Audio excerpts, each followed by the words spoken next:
হর হর মহাদেব শম্ভু।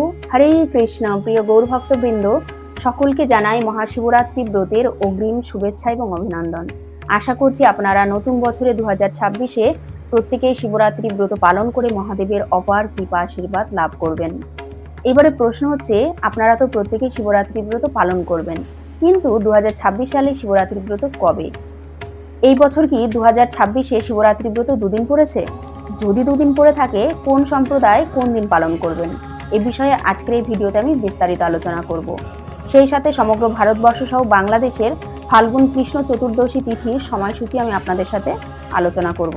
চতুর্দশী তিথি কবে থেকে শুরু হচ্ছে এবং কখন সমাপ্ত হবে, পূর্ণভাবে আপনাদের সাথে আজকের এই ভিডিওতে আলোচনা করব এবং ভিডিওর শেষে এই সময়সূচির তালিকা আপনাদের সামনে আমি তুলে ধরব। তো যাই হোক, এবছরে 2026-এ ফাল্গুন কৃষ্ণ চতুর্দশী তিথি দুদিন পড়েছে, মানে শিবরাত্রি ব্রত দুদিন হবে। প্রথমত 15ই ফেব্রুয়ারি এবং দ্বিতীয়ত 16ই ফেব্রুয়ারি। 15ই ফেব্রুয়ারি আপনারা যারা শৈব মতে রয়েছেন, যারা শিবের উপাসক রয়েছেন, মহাদেবের উপাসক রয়েছেন, তারা কিন্তু 15ই ফেব্রুয়ারি এই ব্রত পালন করবেন।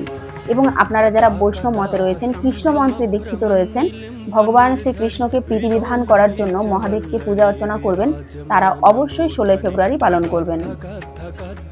কেন আপনারা 16ই ফেব্রুয়ারি পালন করবেন যারা কৃষ্ণমতে আছেন, এ বিষয়ে শাস্ত্রীয় কি সিদ্ধান্ত রয়েছে?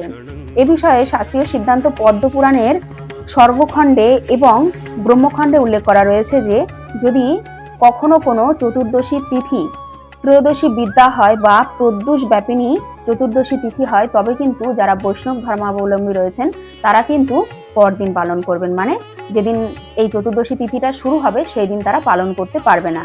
সেদিন পালন করবে শুধুমাত্র যারা শৈব মন্ত্রে দীক্ষিত আছে তারা, মানে যারা বৈষ্ণব ধর্মাবলম্বী বা কৃষ্ণ মন্ত্রে দীক্ষিত নয়, প্রত্যেকেই আগের দিন পালন করতে পারে। কিন্তু চতুর্দশী তিথির পরের দিন, যেদিন চতুর্দশী তিথি লাগছে, প্রদ্যুষ ব্যাপিনী যদি হয় বা ত্রয়োদশী বিদ্যা হয়, সেক্ষেত্রে পরের দিন পালন করতে হবে। যেমন এ বছরে 15ই ফেব্রুয়ারি যদি চতুর্দশী তিথিটা যেহেতু শুরু হয়েছে, বৈষ্ণব ধর্মাবলম্বীরা পালন করতে পারবে না, তার কারণ হচ্ছে ওই দিন ত্রয়োদশী বিদ্যা থাকবে।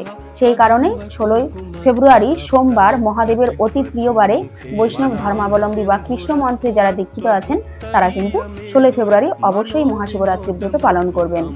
এইবারে প্রশ্ন হচ্ছে, ভারতবর্ষ সহ বাংলাদেশে এই কৃষ্ণ চতুর্দশী তিথির সময়সীমা কি রয়েছে? আপনাদের সাথে সে বিষয়টা আমি আজকে তুলে ধরছি। এবছরে 2026-এ ফাল্গুন কৃষ্ণ চতুর্দশী তিথির সময়সূচি ভারতবর্ষের ক্ষেত্রে 15ই ফেব্রুয়ারি বিকেল 5টা 4 থেকে 16ই ফেব্রুয়ারি বিকেল 5টা 34 পর্যন্ত থাকবে। মানে 15ই ফেব্রুয়ারি বিকেল 5টা 4 PM থেকে 16ই ফেব্রুয়ারি বিকেল 5টা 34 PM পর্যন্ত থাকবে। তাহলে বুঝতেই পারছেন যে 16 তারিখে 5টা 34 পর্যন্ত এই চতুর্দশী তিথি থাকবে। এইবারে বাংলাদেশে যারা রয়েছেন তারা এই চতুর্দশী তিথি কখন লাগছে সেই বিষয়ে জেনে নিন। বাংলাদেশের ক্ষেত্রে 15ই ফেব্রুয়ারি 5টা 34 PM, বৈকাল 5টা 34 PM থেকে 16ই ফেব্রুয়ারি সন্ধ্যা 6টা 4 PM পর্যন্ত থাকবে। তাহলে আপনারা বুঝতেই পারছেন যে বাংলাদেশের ক্ষেত্রে এই চতুর্দশী তিথির সমাপ্তি ঘটবে সন্ধ্যা 6টা 4-এ। তাহলে আশা করছি আপনাদের কাছে এই চতুর্দশী তিথি সম্পর্কে পরিপূর্ণভাবে ক্লিয়ার হয়েছেন। আর আপনারা যারা শিবের উপাসক আছেন বা কৃষ্ণমন্ত্রে দীক্ষিত নন, তারা 15ই ফেব্রুয়ারি পালন করতে পারেন। আর আপনারা চাইলে 16ই ফেব্রুয়ারিও করতে পারেন, কিন্তু যারা বৈষ্ণব ধর্মাবলম্বী বা কৃষ্ণমন্ত্রে দীক্ষিত আছেন তারা কিন্তু 15ই ফেব্রুয়ারি একদম পালন করবেন না। তারা অবশ্যই 16ই ফেব্রুয়ারি এই মহাশিবরাত্রি ব্রত পালন করবেন এবং জীবনকে জয়যুক্ত করবেন, মহাদেবের থেকে অনেক অনেক কৃপা আশীর্বাদ লাভ করবেন এবং জীবনে ভগবত ভক্তি লাভ করবেন। তো যাই হোক, আশা করছি আজকের এই শিবরাত্রি ব্রত সম্পর্কে আপনাদের কনফিউশন ক্লিয়ার হয়ে গেছে।